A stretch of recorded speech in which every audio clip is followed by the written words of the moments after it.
রাশিয়ার একটা সাবমেরিন বাংলাদেশের সেন্ট মার্টিন দ্বীপের খুব কাছাকাছি এসে অনেকদিন আগেই ঘাঁটি গেড়েছিল।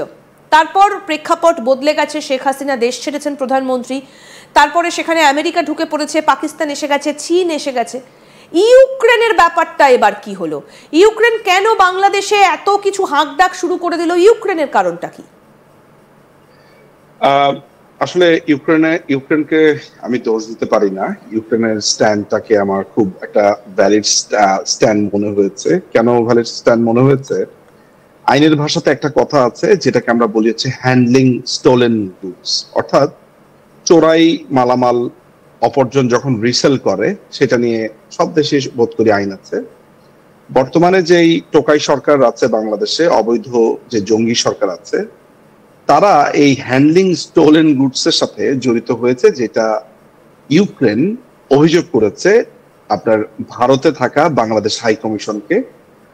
তারা যেটা দাবি করতে চাচ্ছে সেটা হচ্ছে এরকম, আমাদের কাছে রয়েছে সেই অভিযোগ পত্র দুটো, দাদা আপনি যেটা পাঠিয়েছেন আমি দেখাতে বলবো প্রোডাকশন টিমকে। হ্যাঁ বলুন।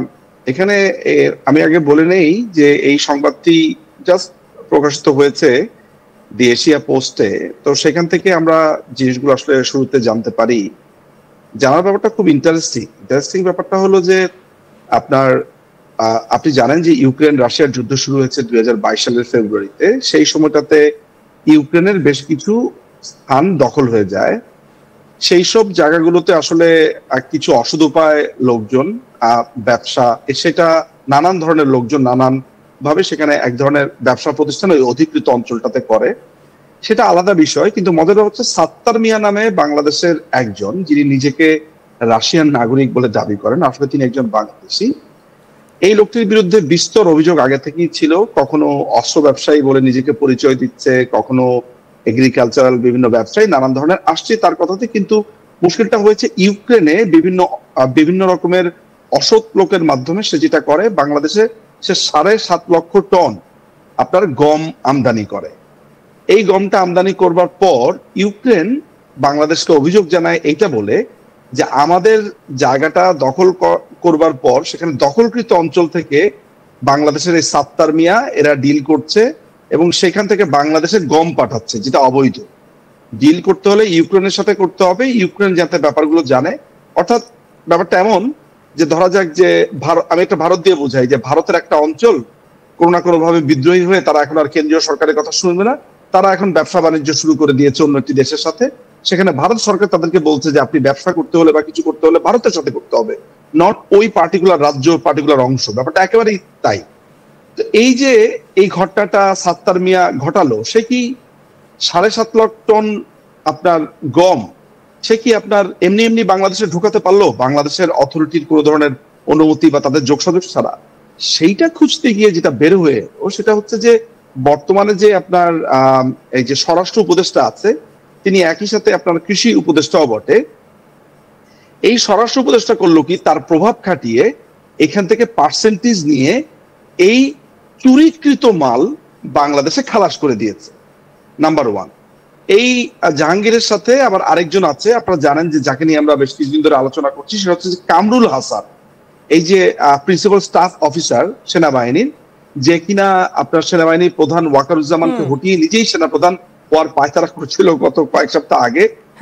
এই কামরুল হাসান এবং জাহাঙ্গীর এই দুজনের যোগসাজশে এই অস্ত্র ব্যবসায়ী সাত্তার মিয়া এই চুরিকৃত মালামাল ইউক্রেনের অধিকৃত অংশ থেকে বাংলাদেশে পাচার করেছে। এইটার ব্যাপারে ইউক্রেন ব্যাপকভাবে নাখোশ হয়েছে। ইউক্রেন এটা নানান জায়গাতে অভিযোগ তারা দায়ের করছে। এই যে দুটো ডেট আমরা দেখতে পাচ্ছি দাদা, একটা হচ্ছে 24 মে 2025, আরেকটা ডেট আমরা দেখতে পাচ্ছি 28 মে 2025। মানে দুটো চিঠি দিয়েছে ইউক্রেন এই বিষয়ে।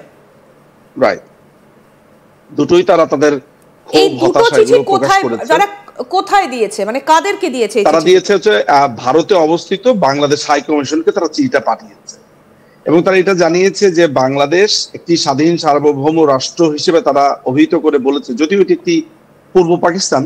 তারপরে ইউক্রেন তাদের মতো করে আপনার বলেছে যে একটি স্বাধীন সার্বভৌম দেশ এভাবে চোরাই মাল বিক্রি করে আনবে, মানে অর্থাৎ একটা দেশের একটা অংশ ইলিগালি দখল হয়ে গেছে, সে দখলকৃত অংশের সাথে ব্যবসা বাণিজ্য শুরু করে দিয়েছে সাত্তার মিয়ার মাধ্যমে। ফলে বাংলাদেশে যেমন একটা চোরাই ভারতীয় মালের হাই কমিশনে কেন জানালো? কাণ্ডটা তো করেছে বাংলাদেশ, ভারত তো এর মধ্যে সাথে পাচ্ছে নেই। ভারতকে জানানোর পেছনে কারণ জানানো হচ্ছে যে ইউক্রেনের এমবাসি বাংলাদেশে নেই। কেমন? আচ্ছা, ইউক্রেনের এমবাসিটা ভারতে আছে, ফলে তারা এখানে জানিয়েছে, সেই জায়গা থেকে জানিয়েছে, কারণ ইউক্রেনে বাংলাদেশের এমবাসিটা নেই। ঠিক আছে, সো ওই ডিপ্লোম্যাটিক কানেকশনটা এইটা কবে থেকে আসা শুরু হয়েছে বাংলাদেশে? মানে আপনি যেটাকে বলছেন কোট আন কোট একেবারে চোরাই মাল, এটা কবে থেকে ঢুকছে? এই চোরাই মালটা, এই আলোচনাটা শুরু হয়েছে গত বছরের সেপ্টেম্বর থেকে শুরু হয়েছে, মানে শেখ হাসিনার পরবর্তী সময়।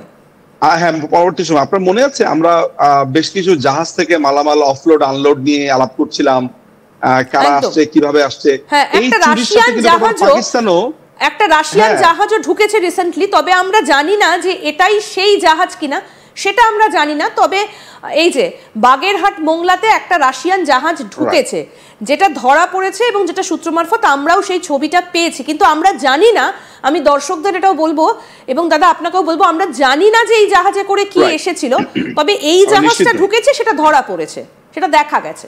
কিন্তু একটা ব্যাপার আমরা নিশ্চিত যে বাংলাদেশের 7.5 লক্ষ টন গম সেখানে এসেছে, এবং এই ব্যাপারটার সাথে স্বরাষ্ট্র উপদেষ্টা জাহাঙ্গীর, লেফটেন্যান্ট জেনারেল, এই লোকটি সম্পূর্ণভাবে জড়িত। আরেকটি ঘটনা এখানে ঘটেছে, সেটা হচ্ছে বাংলাদেশ আওয়ামী লীগ যখন ক্ষমতাতে ছিল, অর্থাৎ তারা যখন রাষ্ট্র পরিচালনা করছিল, সেই সময়টাতে আপনার ফার্টিলাইজার এসেছে, সারের একটা বড় ধরনের আপনার বাংলাদেশে আমদানি হয়েছে, সেটা আপনার রাশিয়া থেকে হয়েছিল। রাশিয়া থেকে হওয়ার পর সেখানে বেশ কিছু ব্যাপারে আওয়ামী লীগ সরকার, যিনি আমদানি করেছেন তার নাম বকুল, তার ব্যাপারে বাংলাদেশ আওয়ামী লীগের প্রশাসন বেশ কিছু তথ্য পায় যে এখানে বেশ কিছু গরমিলও আছে, ফলে সেটা অডিট প্রক্রিয়াতে ছিল এবং টাকাটা আটকে দেওয়া হয়েছিল। এই যে সারটা এনেছিল, সারের টাকাটা ডিসপ্যাচের ব্যাপারে একটা অডিটের প্রেক্ষিতে করা হবে বলে বলা হচ্ছিল, তখন অডিটটা চলছিল। অর্থাৎ ওই সার আমদানিতেও এক ধরনের গরমিল বাংলাদেশ সরকার, তৎকালীন বাংলাদেশ সরকার পেয়েছে। তো বর্তমানে মজার ব্যাপার হচ্ছে যে 31 মিলিয়ন ডলারের যে টাকাটা আটকে ছিল জনাব বকুলের, সেই টাকাটা আপনার এখন এই যে সাত্তার মিয়ার যে কথা বলছি, সাত্তার মিয়ার বরাবর সেটা খালাস করা হচ্ছে টাকা। দেখুন, সার আমদানি করেছে জনাব বকুল, আর সাত্তার মিয়া এখন প্রভাব খাটিয়ে সেই টাকাটাও মেরে দিচ্ছে, এবং এই টাকার পার্সেন্টেজ পাচ্ছে হচ্ছে কামরুল হাসান এবং লেফটেন্যান্ট জেনারেল জাহাঙ্গীর। আপনি ব্যাপারটা বুঝতে পারছেন?